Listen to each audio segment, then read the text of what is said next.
오늘이 이제 8월 마지막 주가 벌써 되었습니다. 그래서 다음 주부터 이제 9월 달이고 여름이 이제 거의 다 지나가는 시점에 이르렀습니다. 특별히 오늘 8월 마지막 주 예배, 여름에 이제 거의 마지막 예배, 우리 일본 선교팀 그리고 또 태국 선교팀 이렇게 건강한 모습으로 이렇게 얼굴을 볼 수 있게 돼서 참으로 반갑고 하나님께 감사를 드립니다. 오늘 우리가 읽은 그 본문에서 아주 핵심적인 그 명령은 2절 앞부분에 있습니다. 너는 말씀을 전파하라. 이것이 이제 오늘 설교 본문의 아주 핵심적인 명령입니다. 여기서 이 말씀이라는 것은 물론 이제 하나님의 말씀을 얘기하는 거겠죠. 하나님의 말씀 전체를 얘기합니다. 그런데 이제 그 중에서도 특별히 복음을 이제 여기서 얘기합니다. 그래서 말씀을 전파하라. 하나님의 말씀, 창세기부터 요한계시록 전체를 얘기하는 것이지만 또 동시에 그 중에서도 어떤 말씀을 특별히 얘기하는 것일까? 예수 그리스도를 통한 구원의 복음을 얘기하고 있습니다. 말씀을 전파하라라는 것은 목회자에게만 주어진 명령이 아니기 때문에 지금 본문에서 바울이 젊은 목회자 디모데에게 한 이 명령은 우리 모든 성도들에게 적용되는 명령입니다.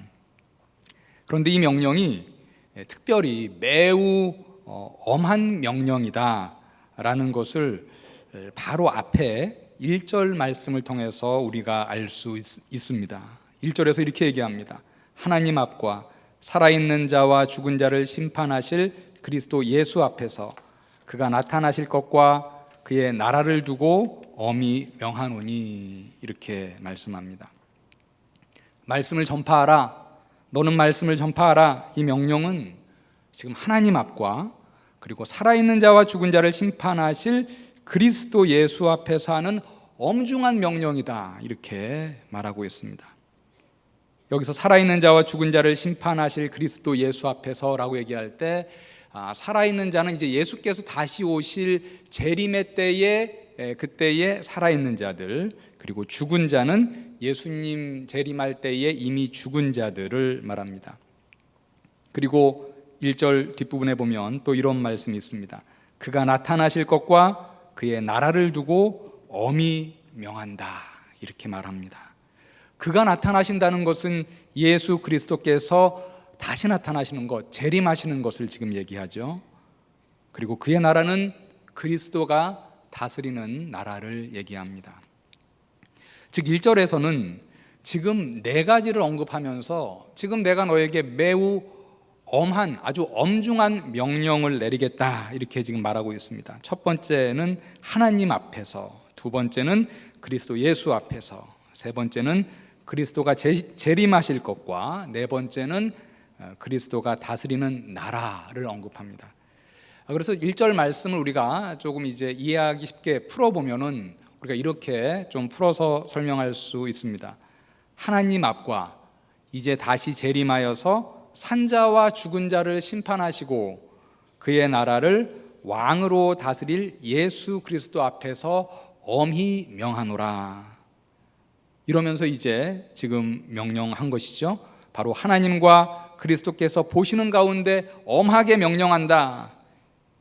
이 명령이 바로 무엇이냐? 바로 2절 첫 번째 얘기하는 명령이죠. 너는 말씀을 전파하라 라는 것입니다. 그러면서 이 명령을 수행하기에 좋은 때이든지 나쁜 때이든지 이 명령을 반드시 수행하라, 이렇게 말씀하죠. 우리가 너무나 잘 아는 말씀입니다. 때를 얻든지 못 얻든지 항상 힘쓰라. 언제든지 어떤 상황에서든지 말씀을 전파하기를 항상 힘쓰라. 목회자에게만 얘기하는 것이 아니라 모든 성도들에게 얘기하는 하나님의 아주 엄한 명령입니다. 최근에 제가 권사님이신 저희 어머니와 잠깐 이렇게 동네를 거닐다가 저희 동네에 이제 혼자 사시는 분이신데 50대 한 중반쯤 되신 것 같은데 남성분이 이제 이사를 하는 모습을 보았습니다. 그래서 이사를 이제 하는 그분에게 가서 좀 이제 인사를 했습니다. 근데 이제 그분에 대해서 뭐 잘 알지는 못하는데 그분이 이제 배달 일을 하세요. 배달 일을 하고 제가 좀 아는 것은 그분이 이제 배달이 끝나면 항상 이제 술을 많이 드시고 이제 오시는 그런 모습을 제가 이제 본 적도 있고 저희 어머니도 이제 알고 계셨습니다. 그래서 이제 그분에게 이제 어디로 이사 가시냐고 물어보고 이제 인사를 이제 했는데 저희 어머니께서 그분에게 뭐 짧은 시간이었지만 이렇게 복음을 전하셨어요. 그래서 예수 그리스도의 복음을 전하시고 어디로 가든지 근처의 교회를 꼭 나가시고 신앙생활을 시작해 보시라 이렇게 권면하는 저희 어머님의 그 이제 권면을 들었습니다. 제가 이제 그 어머님의 권면을 들으면서 사실 저는 이제 그분에게 가서 마지막으로 뭐 안녕히 가시라고 같은 그래도 동네에 살았으니까 이제 인사만 하고 오려고 갔는데 저희 어머니께서는 이제 그 순간에도 그 짧은 순간이지만 그분에게 복음을 이렇게 전하는 모습을 보면서 사실 이제 저는 이제 목사이지만 조금 이제 좀 부끄러움도 좀 어머님의 그런 어떤 모습에서 부끄러움도 가졌고 우리가 복음을 전하기에 항상 힘쓰는 모습이 이런 모습일 수 있겠다. 그때 이렇게 순간 생각을 한 적이 있습니다. 너는 말씀을 전파하라. 때를 얻든지 못 얻든지 항상 힘쓰라. 이 명령 우리에게 매우 도전을 주는 명령임에 분명합니다. 그리고 솔직히 말하면 매우 부담스러운 그런 명령이기도 합니다. 여러분들은 이 엄한 명령 얼마나 잘 지키고 있다고 생각하십니까? 우리 각자에게 한번 이 시간에 잠깐 물어봤으면 좋겠습니다. 나는 이 엄한 명령, 너는 말씀을 전파하라. 때를 얻든지 못 얻든지 항상 힘쓰라. 이 명령 나는 얼마나 잘 지키고 있는가? 이 명령을 한 바울은요, 실제로 이 명령을 잘 지키는 하나의 이제 본을 보여주었습니다. 바울은 복음을 전하다가 많은 고난을 당하고 로마에서 이제 옥에 갇히기도 했지만 바울이 이제 로마에 옥에 갇혔을 때 낙심하거나 하나님 앞에서 불평하거나 신세한탄하거나 그런 반응을 보인 것이 아니라 그 갇힘 가운데에서도 바울은 계속해서 복음을 전했습니다. 우리가 알다시피 바울이 로마에 갇힌 것은 지금으로 말하자면 가택연금과 같은 것이어서 제한된 공간 내에서 어느 정도 약간의 이제 자유가 있었습니다. 사람들도 바울을 찾아올 수 있는 이제 그런 상황이었습니다. 사도행전 28장 30절과 31절 맨 마지막 사도행전 말씀의 부분을 보니까 바울이 이런 가택연금과 같은 상황에서도 어떻게 복음을 전했는가 이렇게 설명을 해주고 있습니다. 바울이 온 이태를, 그러니까 2해 정도를 자기 셋집에 머물면서 자기에게 오는 사람들을 다 영접하고 하나님의 나라를 전파하며 주 예수 그리스도에 관한 모든 것을 담대하고 거침없이 가르치더라. 바울은 옥중에서도 편지를 통해서 하나님의 말씀을 계속해서 전파하였습니다. 그래서 우리가 이제 성경에 보면 이제 어떤 장르가 있냐면 신약에 보면 옥중 서신이라는 그런 장르가 있죠. 에베소서, 빌립보서, 골로새서, 빌레몬서 이 4개의 책이 바울이 감옥에서 쓴 편지, 감옥에서도 편지를 통해서 하나님의 말씀을 가르친 그러한 편지들입니다. 그리스도인들이라면 옥에 갇혔어도 그 감옥이 복음을 전하는 곳이 될 수 있습니다. 병원에 입원했으면 그 병실이 복음을 전하는 전도의 장이 될 수 있습니다. 또한 우리 각자가 속한 가정이, 우리 가족이 아직 다 예수님을 영접하지 않았다면 바로 우리 그 가정이 복음을 전하는 전도의 장이고, 우리가 다니는 학교가 또 그리고 우리가 속한 직장이 복음을 전하는 그 전도의 장이 될 수 있습니다. 우리 남자 성도들에게는 군대도 전도의 장이 될 수 있습니다. 제가 예전에 한번 나눈 것 같은데요. 1995년에 제가 군에 입대를 했는데, 그때 군에 입대하기 전에 상당히 이제 저를 힘들게 하는 것은 무엇이었냐면, 그 당시 이제 26개월이었거든요. 26개월 현역 복무를 해야 되는데, 가기 전인데 그 26개월이라는 시간이 너무 아깝게 이렇게 느껴졌습니다. 사람들이 26개월 그냥 가서 푹 썩다 나오는 것이다 이렇게 얘기하면, 한창 이제 20대 그 금쪽 같은 시기에 26개월을 그렇게 지낸다니, 뭐 가긴 가는데 이렇게 마음 한편에 이렇게 참 그 시간이 아깝다. 하지만 내가 태어난 나라에 애국하는 길이다라고 생각하고 이제 위안을 삼았습니다. 그런데 그 26개월이라는 시간이 아깝다고 생각했던 이제 그러한 무거운 마음에서 자유로워질 수 있는 하나의 이제 계기가 생겼습니다. 제가 이제 기도하는 가운데 하나님께서 제게 이제 어떤 생각을 주셨냐면, 그 군대라는 곳이 저의 선교의 장, 미션 필드가 될 수 있겠다라는 생각을 주셨습니다. 우리가 호랑이를 잡으려면 호랑이 굴로 들어가야 되고, 어느 부족에 가서 복음을 전하려면 그 부족 안으로 들어가서 혼연일체가 돼서 선교하는 것이 효과적이겠죠.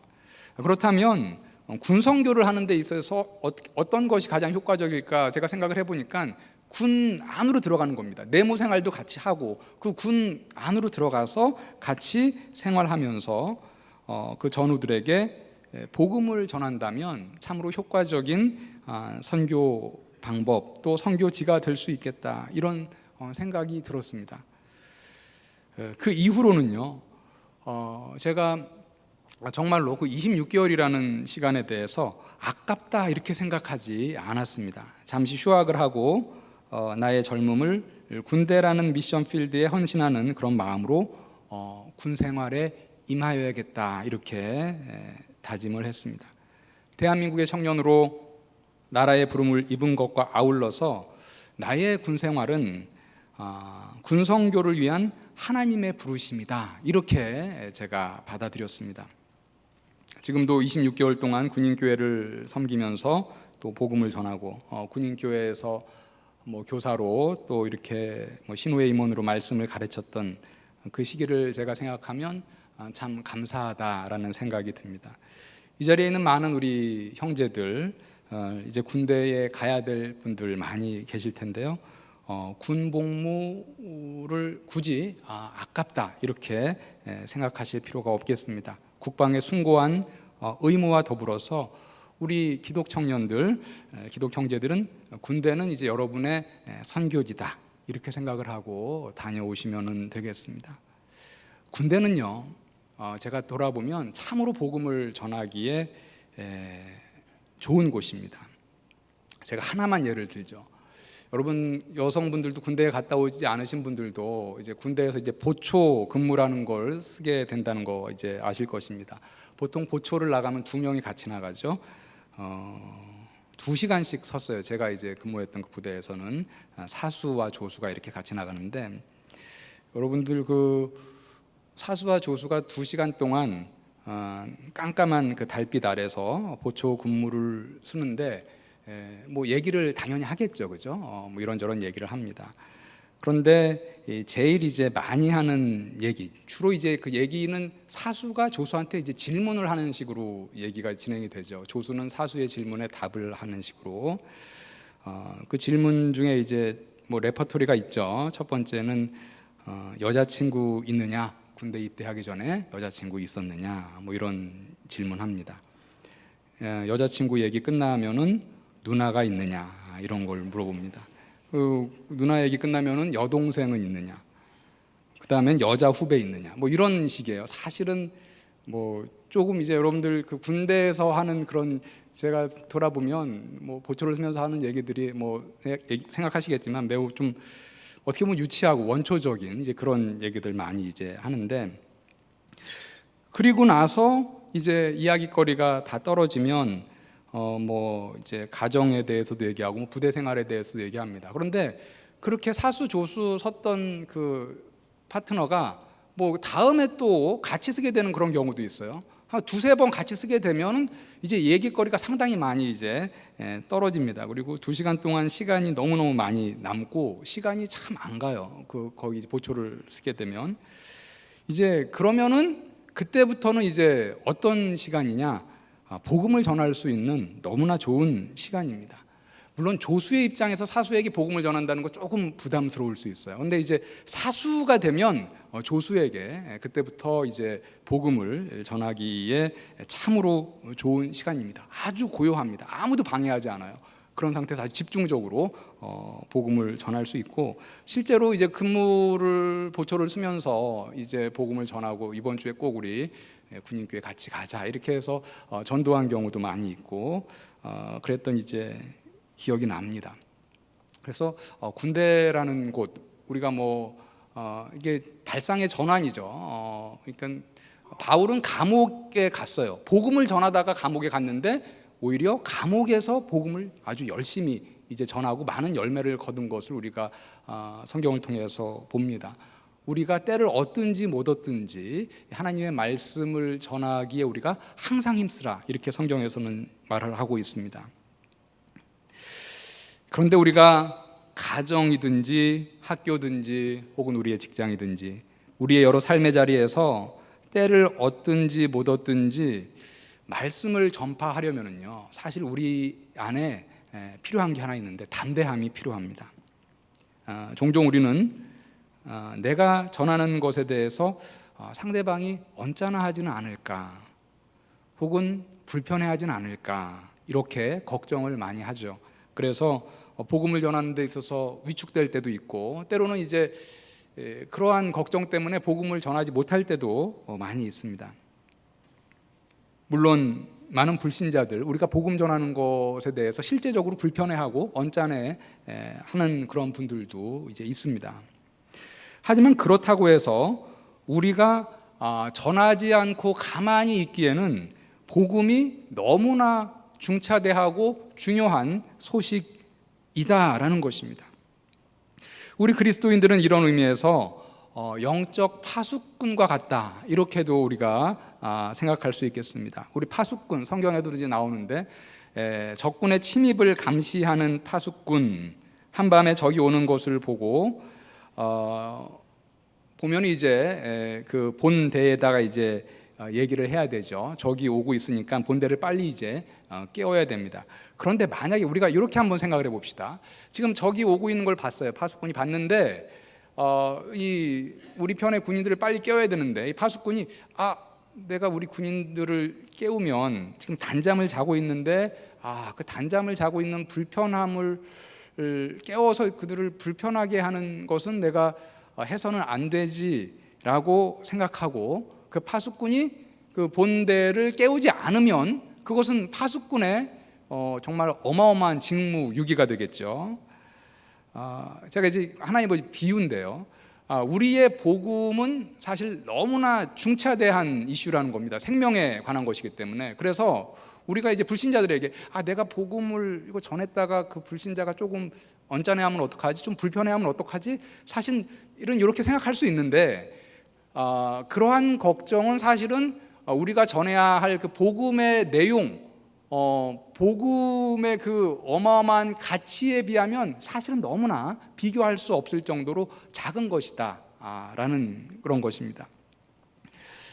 에스겔서 33장 7절에 보면 하나님께서 에스겔에게 파수꾼의 사명을 주시면서 이렇게 말씀하신 부분이 있습니다. 인자야, 내가 너를 이스라엘 족속의 파수꾼으로 삼음이 이와 같으니라. 그런즉 너는 내 입의 말을 듣고 나를 대신하여 그들에게 경고할지어다.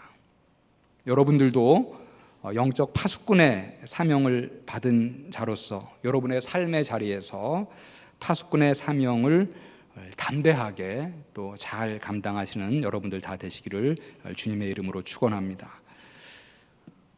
오늘 말씀에서는 때를 얻든지 못 얻든지 항상 말씀을 전파하기를 힘쓰라고 말하면서 오늘 본문 보니까 3절 4절에서는요 말씀을 전파하기 어려운 때에 관해서 이렇게 말을 하고 있습니다. 3절과 4절을 보시죠. 때가 이르리니, 이런 때가 온다는 거예요. 그때는 사람이 바른 교훈을 받지 아니하며 귀가 가려워서 자기의 사욕을 따를 스승을 많이 두고 또 그 귀를 진리에서 돌이켜 허탄한 이야기를 따르리라. 이런 때가 온다라는 거죠. 바로 앞에서는 때를 얻든지 못 얻든지 항상 말씀을 전파하라 이렇게 얘기했는데 지금 어려운 때에 대해서 얘기합니다.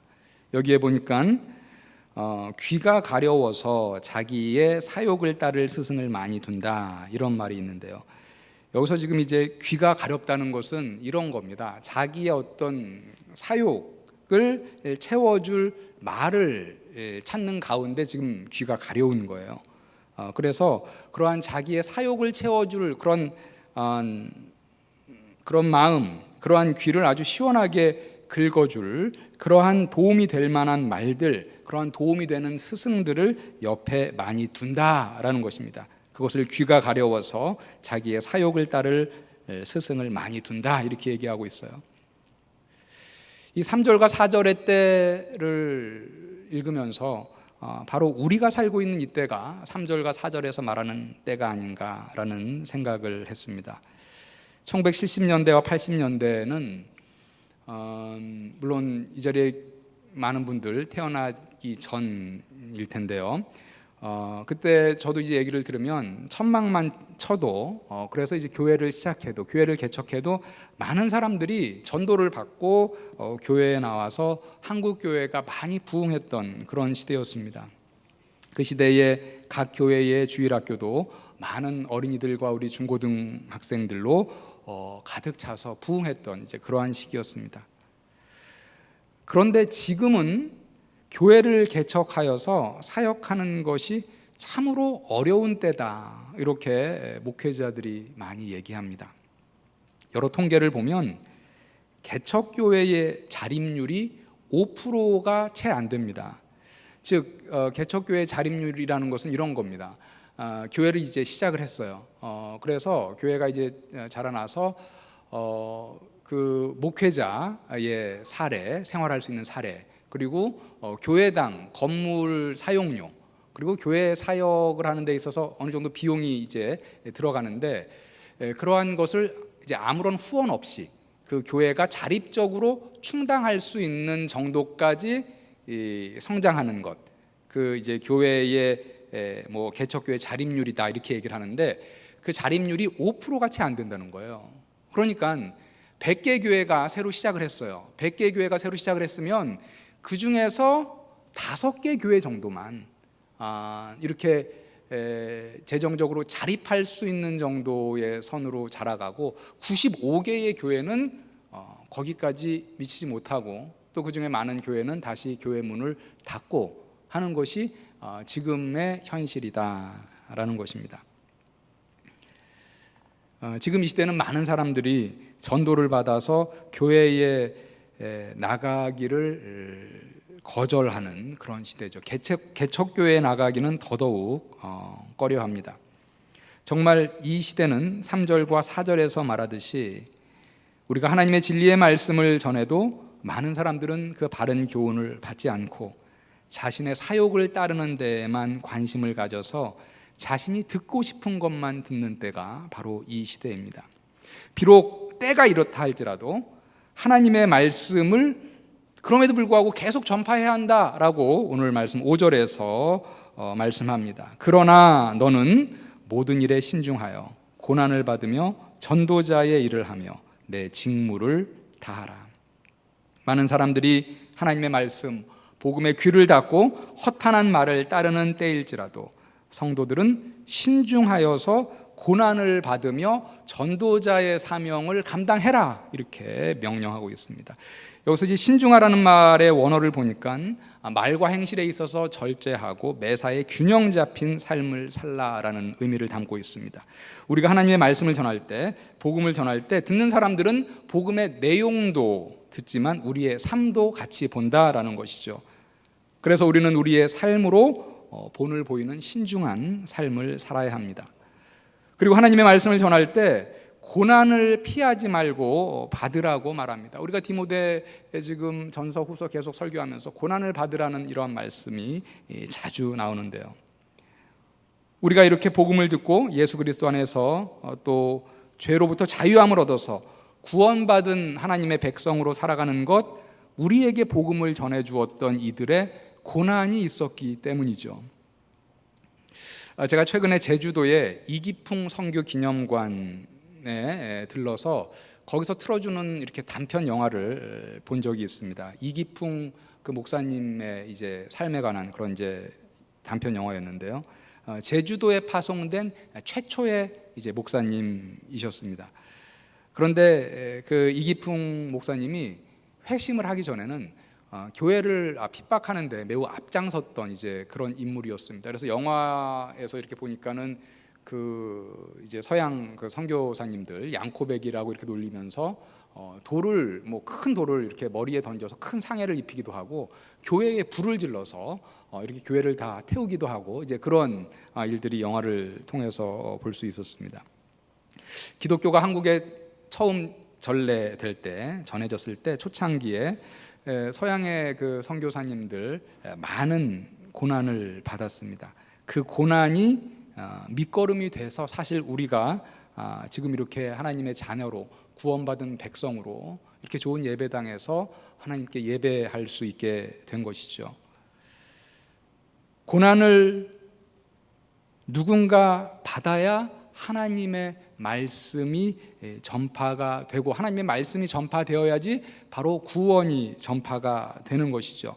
로마서 10장 13절과 14절에 보니까 이렇게 말씀을 하고 있습니다. 누구든지 주의 이름을 부르는 자는 구원을 받으리라. 그런즉 그들이 믿지 아니하는 이를 어찌 부르리요? 듣지도 못한 이를 어찌 믿으리요? 전파하는 자가 없이 어찌 들으리요?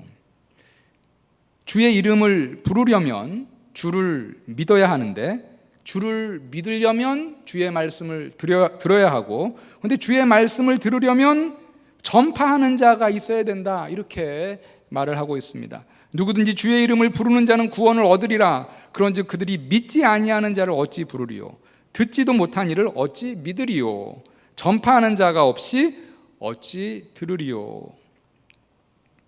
우리 월요일과 화요일을 태국과 일본에서 돌아온 단기 선교팀, 정말 이렇게 무사히 선교를 잘 마치고 오셔서 하나님께 감사를 드리고 정말 수고 많이 하셨다는 말씀 드리고 싶습니다.